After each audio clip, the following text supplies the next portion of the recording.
Il mercato degli appalti pubblici tra istanze di legalità ed esigenze di efficienza. Questo è il titolo del convegno svolto ieri nell'Aula Magna Luca Crescente del Polo Universitario di Agrigento. Tematiche di elevata importanza e dal dirompente impatto sociale. Un incontro che è nato dalla volontà di promuovere un dibattito anche a seguito degli ultimi interventi legislativi sull'utilità o meno della documentazione antimafia quale strumento di prevenzione e contrasto effettivo alla criminalità organizzata nel settore degli appalti pubblici e la ricerca di strumenti alternativi di semplificazione nella consapevolezza che la riduzione degli adempimenti burocratici sia da scrivere tra le condizioni essenziali per assicurare l'efficienza o sviluppo e la competitività del sistema paese e garantire i basilari diritti di cittadinanza. Questo della legalità nel settore degli appalti pubblici è un tema importantissimo.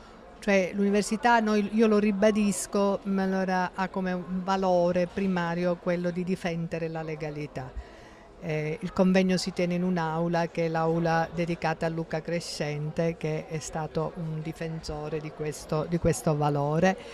E il problema è quello di verificare se assieme alla documentazione antimafia ci siano altri strumenti che possano utilizzarsi come strumenti di contrasto alle infiltrazioni mafiose e criminali nel settore degli appalti pubblici. Oltre ai numerosi studenti presenti al convegno sugli appalti pubblici e sulle tematiche attinenti, personalità del mondo sociopolitico amministrativo del territorio. Parlare di appalti pubblici in un contesto dove diventa difficile nel nostro territorio trovare soluzioni diverse rispetto a quelle che abbiamo avuto, anche se io sono pure convinto che c'è una vacatio nella legge, in quanto che io, se sono figlio di mafioso, posso non esserlo.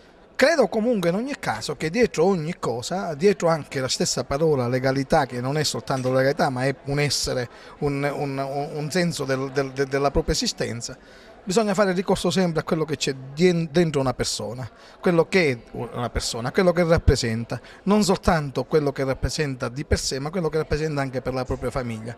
Quindi in ogni caso chi ha sbagliato deve avere la possibilità di rialzarsi e lo deve fare grazie a una società che interagisce con la solidarietà e con le persone e non li estranea. Se fa così, anziché ripristinare la legalità, si alimenta l'illegalità.